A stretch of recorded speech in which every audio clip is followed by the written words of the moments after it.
এই যে আমাদেরটা সাদা, আর এটা আর খুব সুন্দর দেখো। আর ছেঁড়া টেরা আছে নাকি দেখে নাও। এখন আবার ভীষণ ছেঁড়া আসছে, অবশ্য অ্যামাজন থেকে আনি তো বেশি ডিফেক্ট হয় না। হ্যাঁ হ্যাঁ, দেখো কালারটা কি সুন্দর, দুদিকে দুটো না, পায়ের দিকে একটা কালার আর গায়ের দিকে একটা কালার। হ্যাঁ, তিনটে কালার। দেখো এটা হচ্ছে ওই বাবাইয়ের কমফোর্টারের কাভার।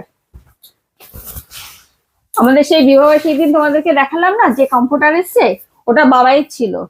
আর এতদিন ধরে ওই ওয়ার ছাড়াই গায়ে দিচ্ছিল, তারপরে এইটা চয়েস করে আনতে দিয়েছিলাম। আর এই কাপড়গুলো খুব ভালো হয় আমাদের, ওটা যে আমরা গায়ে দিই মানে এটা শার্টিন কাপড়, খুব সুন্দর কাপড়টা। এর ভেতরে কমফোর্টার মানে যখন ভরা হয়, অন্যান্য গুলো কি হয় বলতো সরে যায়, এটা কিন্তু একদম সরে না, এটা খুব ভালো। একটু সরে